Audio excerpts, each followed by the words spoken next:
بسم اللہ الرحمن الرحیم۔ جنابت کے لفظی معنی دور ہونے کے آتے ہیں اور شرعی طور پر حالت جنابت سے مراد وہ حالت ہے جس میں غسل کیے بغیر نماز وغیرہ کی ادائیگی نہ ہو سکے، جیسے احتلام ہو جانے، شہوت سے منی کے نکل جانے یا ہم بستری کرنے سے غسل کرنا واجب ہو جاتا ہے اور غسل کیے بغیر نماز کی ادائیگی نہیں ہو سکتی۔ اس حالت کو حالت جنابت یعنی ناپاکی کی حالت کہا جاتا ہے۔ کم علمی کی وجہ سے لوگ جنبی حالت میں خود کو، اپنے کپڑوں کو، اپنے بستر کو ناپاک سمجھتے ہیں اور کھانے کو، کام کاج کو ہاتھ نہیں لگاتے جب تک کہ غسل نہ کر لیں، اور خواتین بھی بچوں وغیرہ کو دودھ پلانا، کھانے کو ہاتھ لگانا گناہ سمجھتی ہیں، یہی سوچ کر کہ وہ ناپاک ہیں۔ اور کچھ عورتیں سمجھتی ہیں کہ غسل کے بنا آٹا گوندنے سے بے برکتی ہوگی،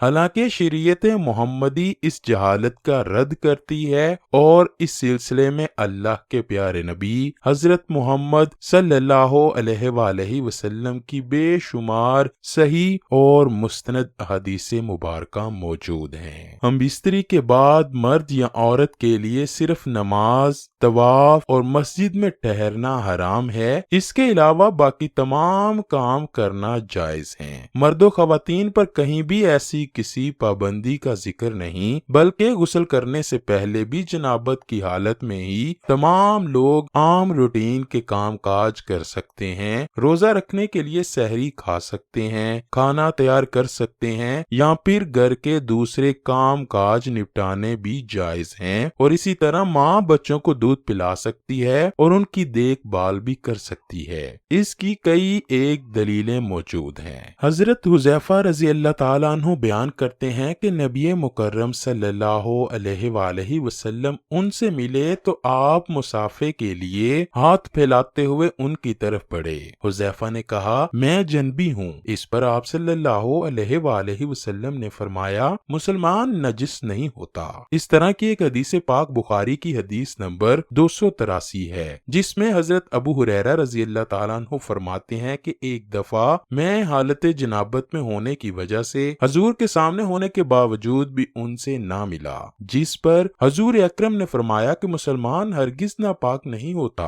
حافظ ابن حجر اسقلانی فتح الباری میں لکھتے ہیں کہ اس حدیث میں اس بات کا جواز پایا جاتا ہے کہ غسل جنابت کو اس کے واجب ہونے کے اول وقت میں تاخیر کی جا سکتی ہے، اور اس کا بھی جواز ہے کہ جنبی شخص اپنی ضروریات پوری کر سکتا ہے۔ ام المؤمنین حضرت عائشہ رضی اللہ تعالیٰ عنہ کہتی ہیں کہ رسول اللہ صلی اللہ علیہ وآلہ وسلم جنبی ہوتے اور پانی چھوئے بغیر سو جاتے، پھر اس کے بعد اٹھتے اور غسل فرماتے۔ کسی نے حضرت عائشہ رضی اللہ تعالیٰ عنہ سے سوال کیا کہ اے عائشہ، نبی مکرم ہم بستری کے بعد نہایا کرتے یا ویسے ہی سو جایا کرتے؟ حضرت عائشہ فرماتی ہیں کہ نبی مکرم ہم بستری کر کے ویسے ہی سو جایا کرتے۔ جب مؤذن رسول فجر کی اذان دینے کے لیے آتے تو حضرت محمد صلی اللہ علیہ وآلہ وسلم غسل کر کے جسم کو خشک کرنے کے بغیر ہی مسجد میں تشریف لے جاتے اور نماز فجر کی جماعت کرواتے، اور میں گھر میں آپ صلی اللہ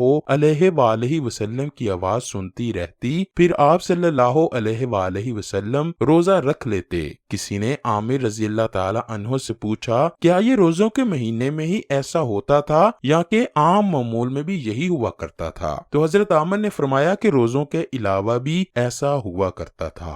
حضرت عائشہ سے مروی ہے کہ رسول کریم صلی اللہ علیہ وآلہ وسلم ہم بستری کے بعد سونے سے پہلے غسل کرتے اور بعض اوقات تیمم بھی کر لیا کرتے۔ حضرت عائشہ سے روایت ہے کہ رسول کریم جنابت کی حالت میں جب سونا چاہتے تو آپ اپنی شرمگاہ کو دھوتے اور نماز جیسا وضو کرتے۔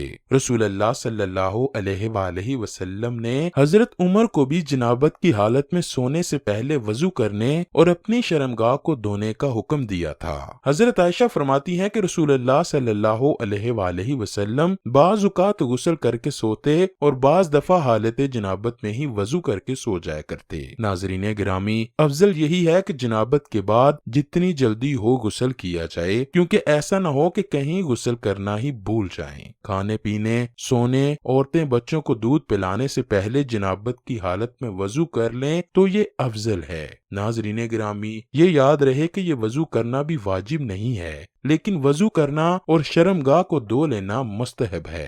حضرت عائشہ رضی اللہ تعالی عنہا بیان کرتی ہیں کہ نبی مکرم صلی اللہ علیہ وآلہ وسلم اگر جنبی حالت میں کھانا یا سونا چاہتے تو نماز کے وضو کی طرح وضو کرتے تھے۔